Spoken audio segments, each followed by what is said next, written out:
है अगर गुरुवर का सानिध्य पाना तो विद्यासागर.गुरु पर जरूर आना। ओम नमः शिवाय। ओम नमः शिवाय। अहिंसा परमो धर्म। आचार्य गुरुवर श्री कुंदकुंद भगवान की। आचार्य ज्ञान सागर मुनि महाराज की।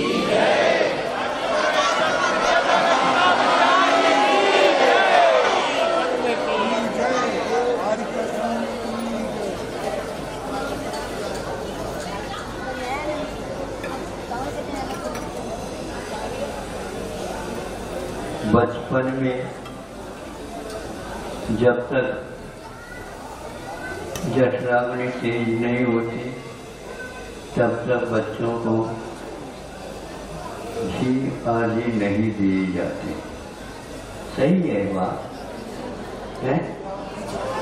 सही है। कितने प्रतिशत में सही है? पूरे? हाँ, 100 मत कहो, 60% कहो। हाँ, भारत में खाओ, भारत में रहो, और विदेशी भाषा मत बोला करो।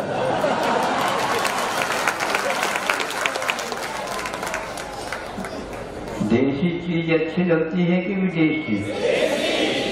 देसी घी अच्छा लगता है कि विदेशी? डालडा? हाँ, इसलिए वस्तुओं की परख किया करो और उसके अनुसार चलो। फिर भी प्रसंग में बच्चों को घी देना मना है। विशेष रूप से उसको दूध ही पिलाया जाता है। दूध में भी थोड़ा सा पानी मिला, क्योंकि लिवर के ऊपर, यकृत के ऊपर कोई प्रभाव न पड़े। ऐसा ही सब जगह ले लेना चाहिए। अब ये प्रसंग मैं बताना चाह रहा हूँ, जिसको शुद्ध बोलते हैं, देसी घी भी बोलते हैं, फिर भी वह किसी भी प्रकार से विकृति है। क्या कहा? विकृति है। वह भी खाना मना है जब जठराग्नि मंद पड़े। और जब योगी लोग संलेखना देते हैं तो उस समय उसको छुड़वा देते हैं। पहले लिया मत करो, मिल जा तो कोई बात नहीं, रसान देखो, कभी कभी लेना पड़े तो ले लो, लेकिन संलेखना के समय पर वह विकृति कहलाती है। देखो, ये प्रसंग के अनुसार जो हानिकारक है, जो लाभप्रद है, शक्तिवर्धक है, वही हानिकारक भी होता है। यदि शक्ति का वर्धन होता है तो ले ले, वह शक्ति जो बची है उसको भी ले जाएगा। इसलिए उस समय घी मत खाओ। फिर क्या खाओ? कुछ भी नहीं। दूध भी विकृति है, दही भी विकृति है, और घी भी विकृति है। ये सारे विकृति हैं। तो जितने भी फल है, फूल है, ये सब विकृति है। बता देते हैं आपको। ये सारे आपके लिए नहीं कहा जा रहा। एक योगी संलेखन ले रहा, उसके लिए कहा जा रहा। हाँ, आप तो भोगी हैं, बहुत अंतर नहीं ना। बचा क्या? बचा तो ये बचा रहे हैं हम। अब विकृति क्यों कहा? योग शुद्धि में यह बाधक है। क्या ले? शुद्ध जल ले सकते हो? नहीं है। उसी घी को निकालने के उपरांत, नवनीत को निकालने के उपरांत, दही में से जो कुछ भी बचा, तक्र के रूप में, तक्र जानते हो? छाछ, मठा। इस छाछ के लक्षण को सुन करके शक्रो तक्राए रोचते, ऐसी एक पंक्ति हमने पढ़ी, शक्र मेरे सहोदर मिंद्र, बने सहोदर मिंद्र, वह सहोदर मिंद्र को भी छाछ अच्छा लगता, स्वर्ग में कहीं जाकर के देखा मिला है नहीं, क्योंकि वह निर्विकृति है। स्वादिष्ट भोजन करने वालों, पंच कल्याण में आए हो, नहीं समझे? अब साधना कैसी हो रही देख लेना। आज प्रारंभ होने जा रहा है ध्वजारोहण के साथ। तो यह मुझे बहुत अच्छा लगा। योग सिद्धि के लिए चक्र को स्वीकार किया है। आप लोगों को आहार का ज्ञान रखना चाहिए, कब कहाँ क्या लेना यह आवश्यक है। और साधुओं के लिए तो विशेष रूप से उसकी छानबीन कर लेना चाहिए। ऐसा नहीं कि मन शुद्धि वचन शुद्धि काय शुद्धि दे रहे हो, वह अलोल व्रत रखने वाले हैं, खूब घनिष्ठ भी देंगे, ज्यादा तप हो जाएगा नहीं। ले तप बढ़ावन, तप की यदि वृद्धि होती है, खून बढ़ावन नहीं, रक्त बढ़ावन नहीं, किंतु तप बढ़ावन, जिसके द्वारा तप की वृद्धि होती हो वह ले लेना चाहिए, जिसके द्वारा हम तप कर सके, कर्म की निर्जरा करना चाहिए। लेकिन एक ही दिन में शरीर को मिटा दो, ऐसा भी नहीं, इसको देना भी चाहिए, तेल तो देना चाहिए, लेकिन ज्यादा भी नहीं देना चाहिए। लेकिन मशीन यंत्र चालू हो सके उस प्रकार का तेल डालना चाहिए। ऐसा नहीं पेट्रोल के स्थान पर अब घासलेट तेल का कर दो। हाँ,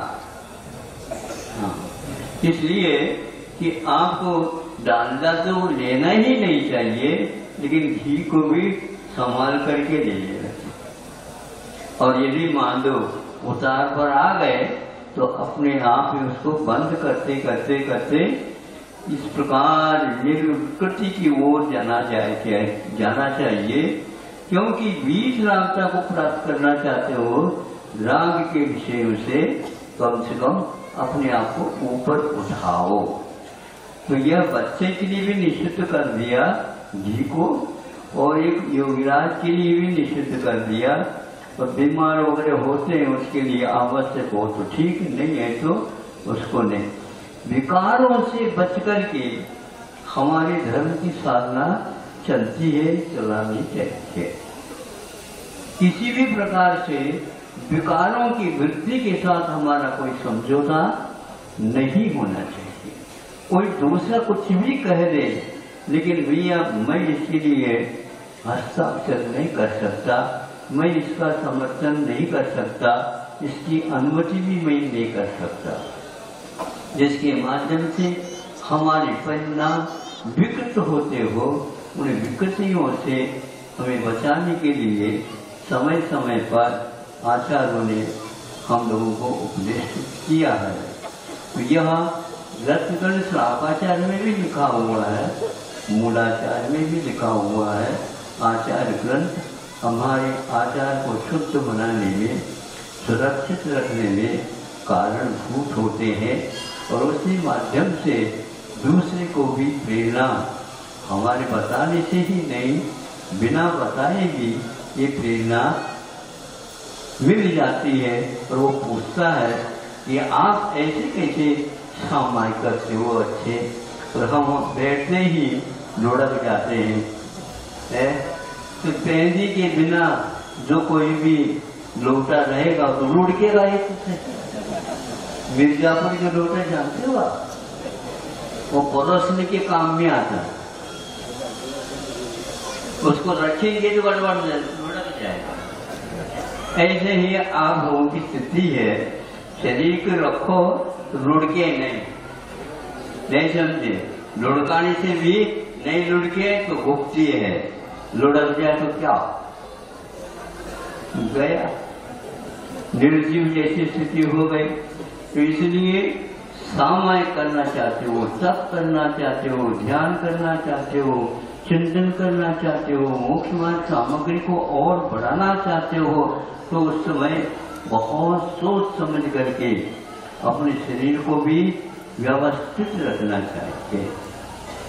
व्यवस्थित का अर्थ हृष्ट-पुष्ट नहीं, व्यवस्थित का अर्थ यह है कि वह अपने तप का वहन कर सके।